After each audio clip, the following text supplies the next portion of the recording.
Hi, it's Kieran here again.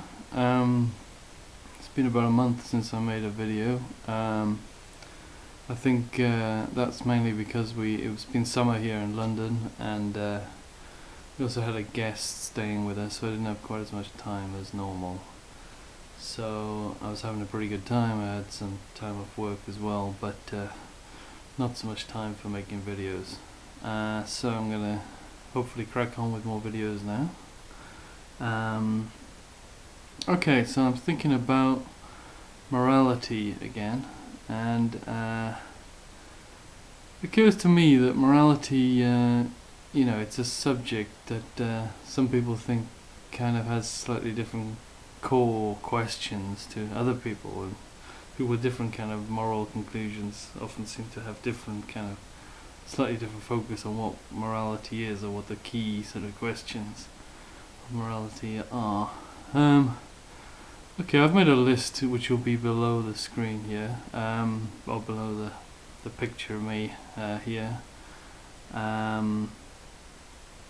listing 5 questions which could be seen by people as the kind of core question that's sort of is morality is kind of all about. That sort of, if you answer that question, you kind of nailed morality. All the questions are to do with good, I'll mention good or bad, like morally good or bad. But anyway, let me read the questions, which you can also read at the same time. Okay, so question 1, what makes acts good or bad? Okay, that's the typical sort of act approach. Act utilitarians kind of typically take that sort of approach. So what makes acts good or bad? If you can find a common thing that good acts have or bad acts have, then you've nailed morality. Okay, question 2. What makes a life or person good or bad? What's like a good life? What's a good person? What's a bad person? And people might say that's the key question. Morality is all about sort of finding out what makes a person good or bad. Okay, question 3. What makes events or states of the world good or bad? So the focus is less on the kind of moral actor, the kind of person doing things, and then it's like just like what, is kind of, if it's an earthquake, that's kind of bad. So it's morality all about saying kind of what, like pointing to things or something out there and saying what's good or bad, and then maybe saying things about people doing good or bad. More of that in a moment. Okay, question 4. What makes a motive or disposition good or bad? So there we could say if someone's well-meaning. Is that the main point of morality? Is like saying, okay, a person's like good deep down, or he's got good motives. It means well, he or she. Sorry. Is that what the core kind of idea of morality? And the other stuff is just kind of more details on that basic thing. Okay, last one. Question 5. Morality could be answer the question: when should we tell someone they're good or bad, or when should we praise or blame somebody? Is that what really morality is about? Sort of judging actions and sort of saying to the person that was good or bad, you've been good or bad. Okay, so that's there may be more I could have added to that list, I'm not sure, but anyway, those are 5 I could think of as possibly core questions for morality. Now, I'd say, to be honest, that all the questions, my angle anyway, is that all the questions are valid. I mean, there's none of those questions that I'd say that's a stupid question. The last one's slightly that way, but I think they're all questions that need to be answered. I think maybe different thinkers are slightly talking it past each other by just trying to answer different questions and being a bit too narrow and saying like that only one of those questions is valid or whatever. Anyway, so which I do, however, have a kind of core question that I think is the sensible starting point, and the others sort of follow from that. Because I mean, I think any person who thinks about these questions would probably think that they are related to one another. There is some kind of relationship between them. There probably is a simpler place to start. Anyway, for me, probably originally I would have thought, maybe a year or two or a bit longer ago, would have gone for question one. Basically, morality is about deciding what acts are good and what acts are bad, and deciding the rule that divides the good acts from the bad acts. And then I'd say like morality is basically that, and the others kind of follow from that. So what makes a life or person good or bad? I'd say obviously, if you're gonna say a person's good or bad, which I wouldn't see as quite as core a thing, then it's basically a bad person would be a person who's done more, a lot of bad acts. Like, it's not the other way around. So, for example, Vlad the Impaler was a bad person because he did a lot of bad acts, namely impaling people. It's not like he, impaling was bad because because Vlad did it, or I don't know if that's quite fair thing to say, but it seems better to say that break it down into acts, I would have thought, because like Vlad Impaler, one day he might have like saved a puppy's life or something, and then a moralist, I would have said, I'd probably still say, should be able to say that really was good. It doesn't make any sense to say that everything he did was bad, because most of what he did was bad, or some key things he did were bad. So then I would probably follow on from that. Acts being good or bad, might have said states of the world. Yeah, obviously, being a utilitarian, I would have said that the states of the world are involved, but I might have said that it wouldn't be so much. Well, I didn't really think so much of states of the world, like natural disasters. I thought of that kind of recently, about the kind of morality of that. Well, I'll come to that in a second. But I think I probably would have thought that if it's not about acts, then it's not quite morality we're talking about. And then, obviously a motive. Number 4, that would follow on. A bad motive would be one that makes you tend to do bad acts. And then lastly, should you praise or blame? Well, there's a bit of a question mark from the utilitarian point of view of praising and blaming, but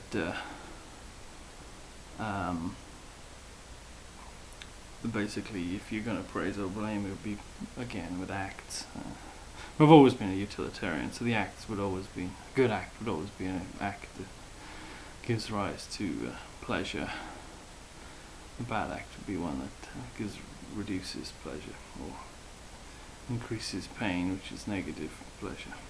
Now I've kind of, on reflection, I've kind of realised that acts are a kind of shaky thing to base your morality on, and also I've reflected on the fact that states of the world, you do get states of the world which don't come from acts, like natural disasters.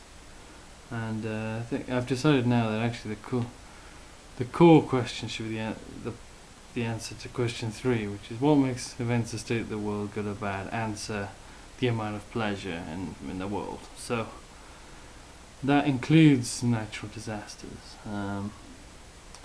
Now I know natural disasters are probably, or natural events would be a sort of borderline case for many. But let me give an example here. Say an earthquake happens in a really populated area at a kind of busy time of day. Now let's say that appears on TV, but then somebody watching the program from another country just says, "Oh, it doesn't matter. I don't care about that because there's no one that I know was involved, so who cares?" then another person might say to that person, but oh, that's a really immoral thing to say. Of course it matters that it happened there. That was really unfortunate. So that's actually immoral. But then, as I just said, we might say that's not really actually morality, because morality only deals, let's say, with acts or motives or things like behavior, let's say, and not natural stuff. But I think our instincts are strong enough there to say that I think we do have strong feelings that the earthquake in the populated area is bad. So I think it's a point in favour of kind of consequentialism, that consequentialist morality can easily sort of incorporate that feeling, and basically we can say that a bad act, like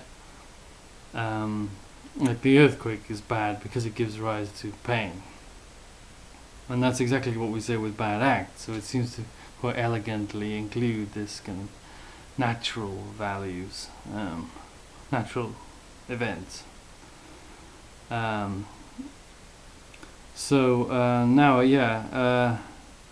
you're basing then your morality on the states of the universe. So you're treating then conscious acts of like right or wrong, like causing an earthquake or whatever, or causing a bomb in a populated area. We're treating them as just the way we treat the natural stuff. So seems to be we get slightly less tangled into free will or what the person really wanted or whatever.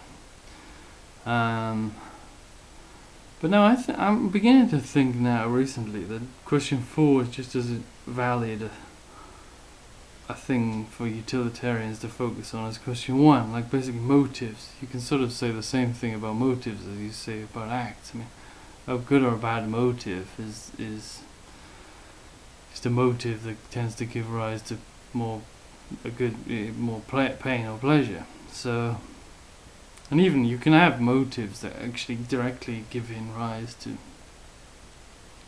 pleasure within the person who's adopted the motive, without going through going via acts. So a person might adopt a kind of loving attitude to others, and then that person might feel pleasure just directly from that having that disposition. So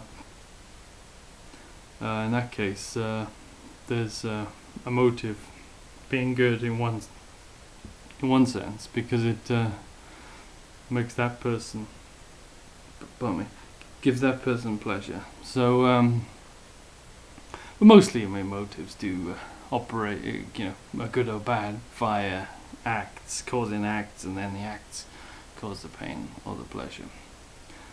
But also they're very powerful. I mean, if a person adopts this kind of caring motive, suddenly there's a complete change of direction in life, then that's going to cause a big change in the acts they do. So that's going to cause over time. That's going to be probably more important than fussing over what's a good act or what's a bad act. So it seems to me the motives are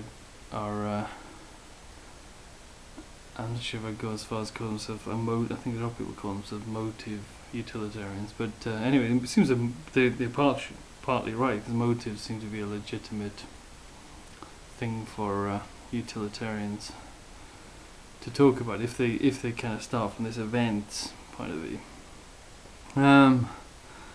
Okay, so lastly, what with the last two questions, or the points are point 2 and point 5. I think as I said earlier, I wouldn't really change my opinion about what makes a life good or bad. And, well, you can break it down to either acts. You could say it's a person's acts, if they, or you could break it. A person's good if he or she does a lot of good acts and a few bad ones. Or you can also, I think, equally say a person's good if they have good motives. Because what if a person like has good motives throughout their life, but they're unfortunately a bit misguided, and their acts lead to bad consequences. Like, say, they might think that a war is just, but it isn't, and they fight in that war, and they cause actually a lot of harm, serious harm. But they really meant, you know, they thought it was a humanitarian war, and they didn't. They weren't doing it for selfish reasons. So we can sort of say on one level it was, you know, the motive was good, but it didn't quite work out. And then lastly, this sort of, should we tell, and the fifth point, should we tell someone they're good or bad? Then yeah, obviously, again, they could apply to reasonably apply to motives or to acts. But thing to remember, though, I think, as a utilitarian, is that the actual praising or blaming is itself an act, which can be judged as, what does that give, you know, rise to, what are the consequences of that act? So it's not really about you know, being accurate always, like whether you praise or not, because there could be a person, say there's a person who just has brilliant motives and brilliant acts all the time, and but they don't respond well to being praised. They just it doesn't affect their performance at all, or their attitude, if they get praised or not. So praising them seems to be a bit of a waste of time. Best to, you know, praise someone who responds well to praise, even if they're not actually producing as much pleasure in the world. It's about motivating a person to make the biggest improvement there. And again, blame, there could be someone who's, say, already blaming themselves too much, already too kind of down on themselves. Even if they have really done something bad, then it may not be a good idea to blame them, because that would make them even worse, or kind of give up when they could actually improve. And you know, they just happen to have done something bad once. So that's it, really. That's my thoughts on this. These different basic questions. They're all worthy of answering, but I've come to the conclusion that 3 is probably the one that is the best starting point, the kind of simplest sort of starting point, and gives us perhaps the best foundation for what I find at least an appealing moral system. Okay, thank you very much.